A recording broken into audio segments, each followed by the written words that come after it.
Oh,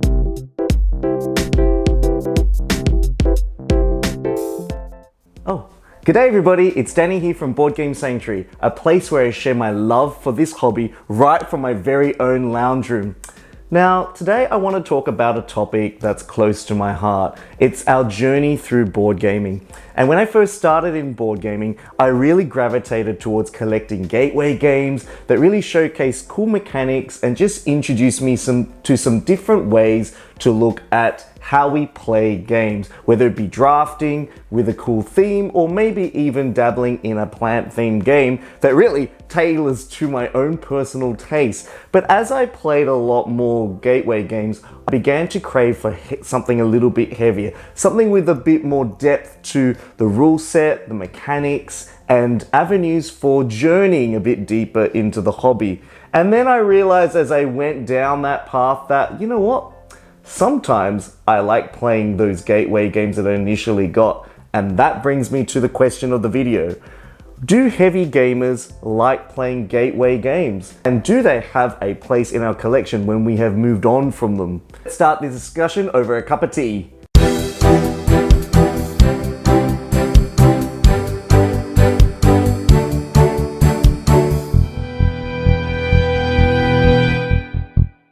One thing you'll notice about my house is that I always have a board game set up. This is my dining table, and I can't actually remember the last time we actually ate a meal here. In fact, we use this space to primarily play board games. Sometimes people come by and go, we'll just sit and eat on the couch, which I think, maybe I should pack this game away someday. And it did get me thinking that whilst I love dabbling and exploring a heavy game, is there a space in my collection for some of those lighter gateway games? And as a heavy gamer, do I enjoy playing light gateway games?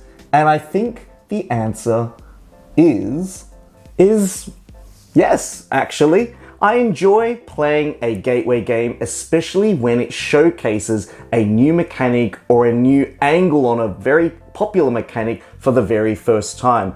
I love how gateway games can really teach us the mechanics of a game in such a short, simple amount of time. And for those days where my brain might be really tired from a long day of work or a long day of gaming, I sometimes just want to play something easy. And as someone who enjoys heavier games, I also enjoy light games, just because they really just tap into a part of your neural network that gives you that satisfaction that you've not only played another board game, but it gives you that joy that you've explored something different and new without the heaviness of the lengthy rulebook and trying to navigate the journey of all the meta language that your brain has already encountered. Gateway games are really great at capturing the feeling of playing a game, especially when you've experienced a mechanic for the very first time. There's a cool little rondel or a dice placement mechanism that's really focused, and gateway games often hone in on one single mechanic and fleshes it out really well. It could even be showcasing a theme that you never really thought about. It could be about growing plants in space, and discovering that in a small gateway game just really taps into that inner satisfaction. And whilst I'm an avid collector and always on the lookout for a heavy euro to add to my growing tower and skyscraper of board games, I often look for gateway games, ones that will get my friends excited to play, ones that I know that will be easy to teach, easy to sell over, and really just capture that fun feeling of playing a quick game on a social night. And I think that is what board gaming is about. Some people just need that short, sharp, fast, quick to learn game to really just remember how fun games can be. Gateway games are super social, super inclusive, and a really great stepping stone into some of those heavier games that we truly love and hold dear to our hearts. And so I often find that gateway games are a really great teaching tool. If I'm about to play a deep Euro which has a dice placement mechanic, if I've got a gateway game that can do the same thing, it's a great stepping stone into teaching others important concepts that they'll need to apply when they do play a heavy Euro on that one occasion where I might suggest to play it on the next game night and get uncomfortable stares from everyone about how many rules might be involved. It might come across more palatable if they thought, oh, we played a similar game last week. oh, I've seen this before. This might put a smile on your face because you've realized you've had a job well done in getting them to play a deep, heavy Euro. And it's also a great litmus test to see if your gaming group really likes games that have that mechanic. And for me, like, I'm not a fan of trick-taking games, but there might be that one trick-taking game out there that might sway me a certain way, and I'm hoping that game will come along one day. And you know what? Gateway games are ultimately easy. People love just getting into something that doesn't require a lot of mental work.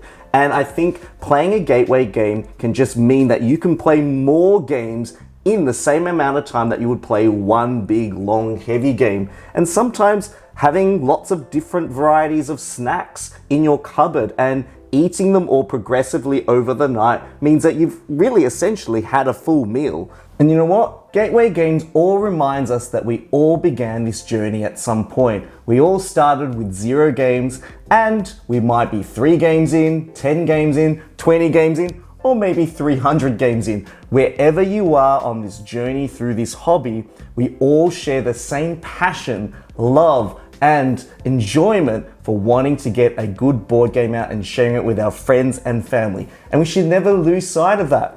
And the idea that gateway games are great ways to introduce and open this oyster of a hobby to people who may not have experienced it before is such a beautiful thing. And that's why I still have gateway games in my board game collection, and I will always get a gateway game out over a heavier game if I want to share this wonderful hobby with my friends. And so there you have it, folks.